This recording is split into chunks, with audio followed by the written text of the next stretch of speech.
Hello and welcome. If you are getting ready for WAEC, NECO, or JAMB, then you already know physics is a huge deal. Today, we're going to tackle mechanics. This is the absolute backbone of physics. It's the topic that explains how and why literally everything moves. And trust me, getting a good grip on this is your surest way to scoring really high marks. So, let's jump right in. Alright, so here's our game plan. Look, mechanics is a massive topic. We're talking about something that can make up 30 to 40% of your entire exam. So what we're going to do is break it down into these 5 clear parts. We'll start with how to describe motion. Then we'll get into the forces that cause it with Newton's laws. After that, we'll talk about the money of physics, work, energy, and power. And then, the part I know you're waiting for, we're going to solve real past questions together. Make sure you stick with me to the end for some serious power tips for your exam. First up, kinematics. Now, I want you to think of this as the what and the how of motion. We're just describing the movement itself. You know, how fast something is going, how far it went, is it speeding up or slowing down. We're not worrying about why it's moving just yet. That comes later. This is the foundation. You've got to get this down first. Now pay close attention here because this is a classic exam trick question. So what's the difference between distance and displacement? See, distance is a scalar. It just tells you how much ground you've covered. Let's say 100 meters. But displacement, that's a vector. It's your change in position and the direction. So imagine you walk 50 meters east. Then you turn around and walk 50 meters back west. The total distance you covered is 100 meters, right? But what's your displacement? It's 0 because you ended up exactly where you started. WAEC absolutely loves asking about scalars and vectors, so please lock this difference in your brain. And here they are, the superstars of kinematics, the SUVAT equations. Now, a very important point. These equations only work when the acceleration is uniform or constant. The good news is that's the case for most of the questions you face. You have to, and I mean have to, know these by heart. U is your initial velocity, V is the final velocity, A is acceleration, T is time, and S is displacement. Don't just stare at them on the screen. Write them down. Stick them on your bedroom wall. Seriously, make these formulas your best friends before exam day. So let's see how this actually works with a quick example. Picture a car that starts from rest. So what does from rest mean? It means its initial velocity, u, is 0. Let's say it accelerates at 2 meters per second squared for 5 seconds. The question is, what's its final velocity, v? See, the first step is always to list what you know.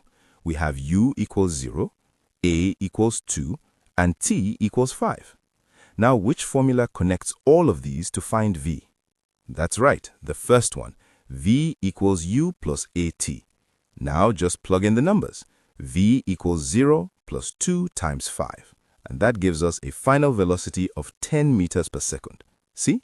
Follow the steps and it becomes simple.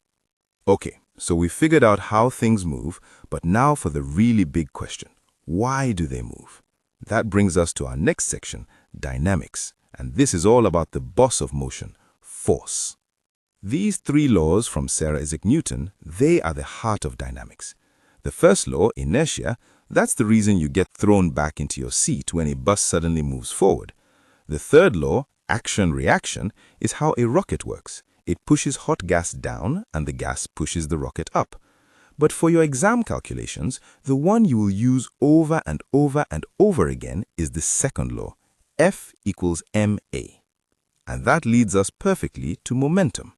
Momentum is just the mass of an object multiplied by its velocity. It's as simple as that.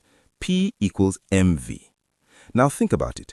A huge, heavy trailer moving very slowly can actually have the same momentum as a light Okada moving super fast. This idea is so important for understanding collisions, which, by the way, is a favorite topic for JAMB, so you really want to pay attention to this. You know what? I'm giving this formula its very own slide because it is that important. Force equals mass times acceleration. I'm telling you, Almost every single problem that involves forces will somehow come back to this simple but powerful equation. But be careful, a very common mistake is using weight where you should use mass. Remember, m for mass must be in kilograms and a for acceleration must be in meters per second squared. Please, always check your units. Okay, on to our next section. So if forces are what cause motion, then work, energy, and power are kind of like the currency of physics. They're what we use to describe the cost of getting something to move and the ability to make things happen. You see, in everyday life we say we're working hard, but in physics, the word work has a very specific meaning. It's not just about trying hard. Work is only done when a force actually makes an object move a certain distance. So if you push against a solid brick wall with all your strength for a whole hour, you're going to get tired for sure, but in physics terms, you have done zero work. Why? Because the wall didn't move. The formula is work equals force times distance, and we measure it in joules. So energy is just the ability to do work, and for your exams, you need to be the master of these two main types. First, potential energy. This is stored energy. Think of a ripe mango just hanging there on a tree branch. It has the potential to fall. The formula is PE equals mgh. Then you have kinetic energy. This is the energy of motion. So when that same mango falls from the tree, now it has kinetic energy. The formula is Ke equals half mv squared. You must know these two formulas inside out. And this right here is the golden rule of energy, the principle of conservation of energy. It's so powerful. As that mango is falling, what's happening? Its potential energy is getting converted into kinetic energy. This principle is your secret weapon for solving those really complex problems. You know, the ones with things falling or sliding or colliding. Just remember, in a closed system, the total amount of energy never changes. Alright, the theory part is done. Now for the fun part. This is where the rubber meets the road. We're going to take what we've learned and use it to defeat real past questions from WAEC, JAMB, and NECO. Now I want you to pay very close attention to the method we use, not just the final answer. Let's do this. Okay, let's get into it.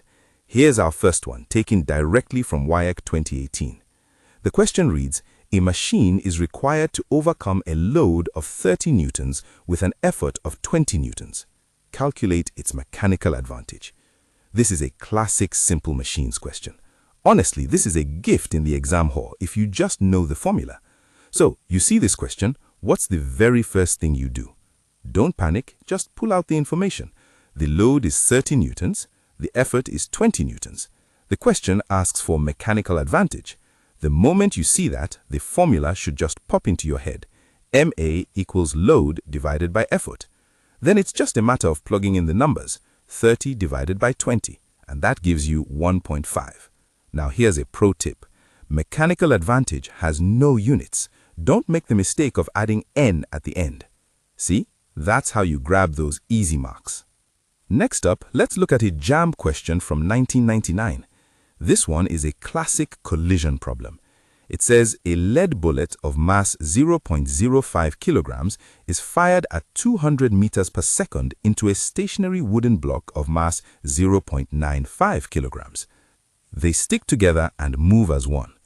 Now the question wants the final kinetic energy of the combined mass. Did you notice that? This is a two-step problem. JAMB loves to do this. The most important phrase in that question is stick together. The moment you see that, it tells you it's an inelastic collision, and that means momentum is conserved. So, step 1 is always to find the new velocity of the combined block and bullet after the collision. You do that using the conservation of momentum formula. Once you've found that final velocity, v, you can move to step 2. But here's the trick. The question didn't ask for velocity, it asked for kinetic energy. So now you use the Ke formula. Ke equals half mv squared. But be careful, the m you use here must be the total mass, the mass of the block plus the bullet. You have to always double check what the question is really asking for. And for our last practice question, we have one from NECO 2000, and this one is on friction. Now, the question asks, what is the coefficient of static friction between a load of mass 2 kilograms and a horizontal surface if the limiting frictional force is 10 newtons? And look, they were even nice enough to tell us to take G as 10 meters per second squared. Now, when your eyes see coefficient of friction, your brain should immediately scream the formula, F equals mu R. Okay, so the question gives us F, the frictional force, which is 10 newtons. We need to find mu. That means we first need to find R, the normal reaction. But the question doesn't give us R directly, does it? No, but it gives us the mass. And on a horizontal surface, the normal reaction R is simply equal to the weight, which is mg. So that's the first calculation you must do. R equals 2 kilograms times 10 meters per second squared, which is 20 newtons. Now that you have R, you just rearrange the formula to get mu equals F divided by R. That's 10 divided by 20, which gives you 0.5. Wow, fantastic work. We have covered a whole lot of ground, from the basics of kinematics all the way to solving real exam questions. So, let's bring it all home now by summarizing the most important formulas and giving you some power tips that you can take with you straight into the exam hall. Okay, look at this slide. This slide right here is pure gold. It's got almost every single calculation formula you are going to need for mechanics. I want you to do me a favor. Pause this explainer right now and take a screenshot of this page. This is your personal revision cheat sheet. Learn it, know it, and you'll be able to solve so many problems. Now, these are not just suggestions, okay? These are rules that will save you from losing cheap marks. Number 1, always write your units. For any problem with lots of forces, stop for a second and draw a quick free body diagram. It makes everything clearer. Number 3, always write the formula down first before you start putting in numbers. You can get marks for just knowing the right formula. And please, I am begging you, read the question twice. Make sure you are actually answering what the examiner asked for. If you found this lesson helpful, please like this video, share it with your classmates who are also preparing for WAEC, NECO, and JAMB, and subscribe to our YouTube channel right now so you don't miss the next topic. Also, visit www.examkp.com for thousands of free practice questions and answers.